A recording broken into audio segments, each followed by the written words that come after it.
Hello, colorful people from colorful world. How are you all? ನಾವು ಇವತ್ತು ಹೊರಟಿರುವುದು ಕೊಟ್ಟಿಯೂರು ಕ್ಷೇತ್ರ. ದಕ್ಷಿಣ ಕಾಶಿ ಎಂದೇ ಪ್ರಸಿದ್ಧಿ ಪಡೆದಿರುವ ಕೊಟ್ಟಿಯೂರು ಕ್ಷೇತ್ರ. ಕೇರಳವನ್ನು ದೇವರ ಸ್ವಂತ ನಾಡು ಎಂದು ಕರೆಯುತ್ತಾರೆ. ಇಲ್ಲಿ ಅನೇಕ ದೇವಾಲಯಗಳಿದ್ದು ಈ ಪೈಕಿ ಪ್ರಸಿದ್ಧತೆ ಪಡೆದ ಕೆಲವು ದೇಗುಲಗಳಲ್ಲಿ ಕೊಟ್ಟಿಯೂರು ದೇವಸ್ಥಾನವು ಒಂದು. ಈ ದೇವಸ್ಥಾನವು ಕೇರಳದ ಕಣ್ಣೂರಿನ ಕೊಟ್ಟಿಯೂರು ಎಂಬ ಈ ದೇವಾಲಯವು ಕಟ್ಟಿಯೂರು ಎಂಬ ಹೆಸರಿನಿಂದ ಹುಟ್ಟಿಕೊಂಡಿದ್ದು ಸ್ಥಳೀಯ ಭಾಷೆಯಲ್ಲಿ ಕೊಟ್ಟಿಯೂರು ಎಂಬುದಾಗಿ ಕರೆಯಲಾಗುತ್ತದೆ. ಈ ದೇವಸ್ಥಾನ ಪುರಾಲಿ ಮಲದ ಕಟ್ಟನ್ ರಾಜವಂಶದ ಆಳ್ವಿಕೆಯಲ್ಲಿತ್ತು. ಇಲ್ಲಿ ನಾವು ಎರಡು ದೇವಾಲಯಗಳನ್ನು ಕಾಣಬಹುದು. ಕೊಟ್ಟಿಯೂರು ಗ್ರಾಮದ ಸಮೀಪದಲ್ಲಿ ಹರಿಯುವ ವಾವಾಲಿ ನದಿಯ ಪಶ್ಚಿಮ ದಡದಲ್ಲಿರುವ ದೇಗುಲವನ್ನು ಇಕ್ಕರೆ ಕೊಟ್ಟಿಯೂರು ಎಂದು, ವಾವಲಿ ನದಿಯ ಪೂರ್ವದಡದಲ್ಲಿ ಇರುವ ದೇವಾಲಯವನ್ನು ಅಕ್ಕರೆ ಕೊಟ್ಟಿಯೂರು ಎಂದು ಕರೆಯಲಾಗುತ್ತದೆ.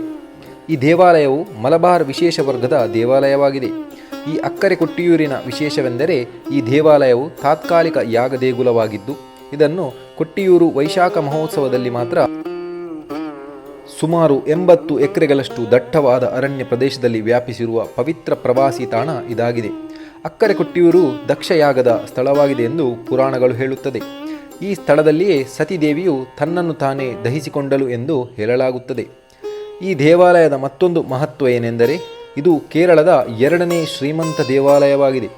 ಸತಿದೇವಿಯು ತನ್ನನ್ನು ತಾನೇ ದಹಿಸಿಕೊಂಡ ಸ್ವಯಂ ಭೂಲಿಂಗದ ಪಕ್ಕದಲ್ಲಿರುವ ಎತ್ತರದ ವೇದಿಕೆಯಾದ ಅಮ್ಮರಕ್ಕಲು ತಾರದಲ್ಲಿ ಸತಿಯನ್ನು ಶಕ್ತಿಯಾಗಿ ಪೂಜಿಸಲಾಗುತ್ತದೆ.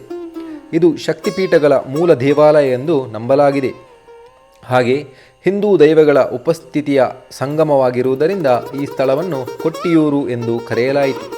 ಈ ದೇಗುಲಕ್ಕೆ ತಲುಪುವ ಸುಲಭ ಮಾರ್ಗ ರೈಲಿನ ಮೂಲಕ ಕಣ್ಣೂರು ರೈಲ್ವೆ ನಿಲ್ದಾಣಕ್ಕೆ ಬಂದು ಕೊಟ್ಟಿಯೂರು ಗ್ರಾಮಕ್ಕೆ ಬಸ್.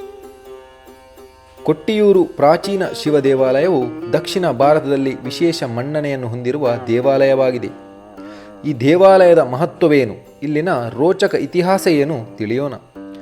ದಕ್ಷಿಣ ಭಾರತದಲ್ಲಿ ಶಿವನನ್ನು ವಿಶೇಷವಾಗಿ ಪೂಜಿಸಲಾಗುತ್ತದೆ. ಇಲ್ಲಿ ಅನೇಕ ಶಿವ ದೇವಾಲಯಗಳಿವೆ. ಅವುಗಳಲ್ಲಿ ಒಂದು ಕೇರಳದಲ್ಲಿರುವ ಕೊಟ್ಟಿಯೂರಿನ ಶಿವ ದೇವಾಲಯ.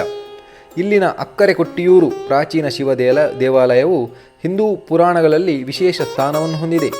ಮತ್ತು ಕೊಟ್ಟಿಯೂರು ದೇವಸ್ಥಾನದ ಇತಿಹಾಸವು ಮಾತಾ ಸತಿಯ ಕಥೆಯೊಂದಿಗೆ ಸಂಬಂಧ ಹೊಂದಿದೆ.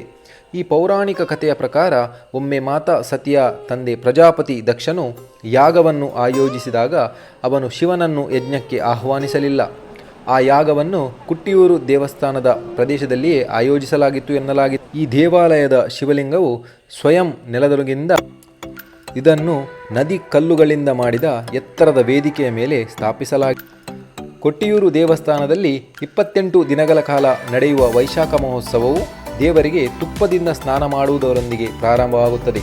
ಇದನ್ನು ನೆಯ್ಯಟ್ಟಂ ಎಂದು ಕರೆಯಲಾಗುತ್ತದೆ. ವೈಶಾಖ ಮಹೋತ್ಸವವು ದೇವರಿಗೆ ತೆಂಗಿನ ನೀರಿನಿಂದ ಸ್ನಾನ ಮಾಡುವುದರೊಂದಿಗೆ ಕೊನೆಗೊಳ್ಳುತ್ತದೆ.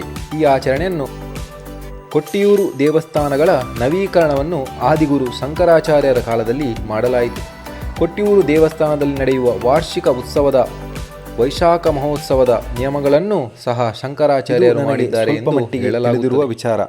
ಅದನ್ನು ನಿಮ್ಮ ಮುಂದೆ ಪ್ರಸ್ತುತಪಡಿಸಿದ್ದೇನೆ.